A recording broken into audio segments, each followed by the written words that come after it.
Chairperson, honored speakers, and all present who are sorry about that, I had it backwards. And all present who are concerned about the many life issues that are facing us today.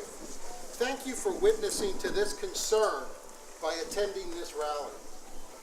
I wish to begin by briefly speaking about the rights that our founding fathers, especially Thomas Jefferson, expressed in our Declaration of Independence.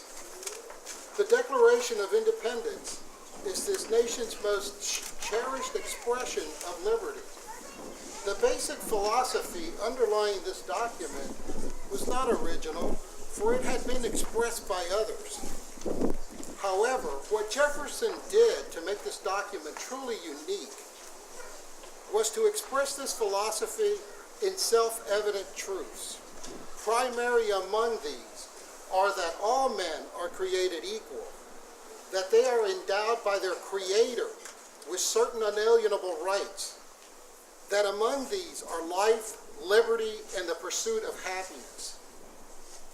These precious rights are listed in this specific order for a reason. Life is listed first because it is paramount. It is a gift given to us by God. It is not presented to us by any government. 40 years ago, the Supreme Court in Roe versus Wade and the lesser-known case of Doe versus Bolton gave citizens in this country the right to abortion. These two decisions created a virtually unlimited right to abortion throughout pregnancy. As we mark the 40th anniversary of these two decisions, we remember the estimated 54 million preborn babies that have been killed and the millions of mothers who have been wounded, and many such as Tanya Reeves, recently in Chicago, who died as a result. I offer two reasons why I find these decisions so unfortunate and flawed. First, philosophically, any abortion justification should seek to identify exactly when a human life is created. Justice Blackmun's opinions admit as much when he writes in part, if this suggestion of personhood is established, the appellant's case, of course, collapses, for the fetus's right to life would then be guaranteed specifically by the 14th Amendment. Today, the study of genomics and DNA having advanced much in the past 40 years, we now know that at the moment of conception, when a complete strand of DNA is formed, there is a full potential to develop a human person. Therefore, I submit that philosophically, but also morally and legally, we are duty-bound to protect that developing life from the moment of conception. There is no justification for an arbitrary time span after that moment of conception where abortion can be permitted. The Knights of Columbus Supreme Chaplain, Archbishop William Lord, Archbishop of Baltimore, was recently quoted as saying, "Today's technology enables us to see and to know so much more about the gestation of a child in the womb. We can detect the unborn's baby brainwaves, trace the development of the genetic code, and know when the baby can feel pain.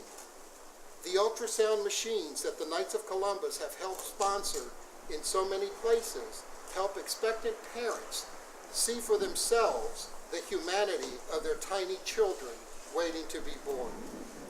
They can see and hear the baby's heartbeat as early as 21 to 24 days after conception. In other words, technology confirms what reason has already taught us. The unborn baby is a human being. It is a child. Second, I address the issue of health as it is portrayed in the issue of abortion. This is an important point that should be considered throughout any person's life.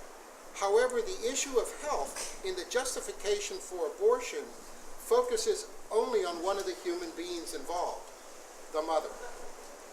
Anytime we make a decision involving two people, the decision must clearly look at the impact on the lives of both persons. Those who claim to be pro-choice are duty-bound to address the tragedy of simply looking at the life of one person when the lives of two people are actually involved.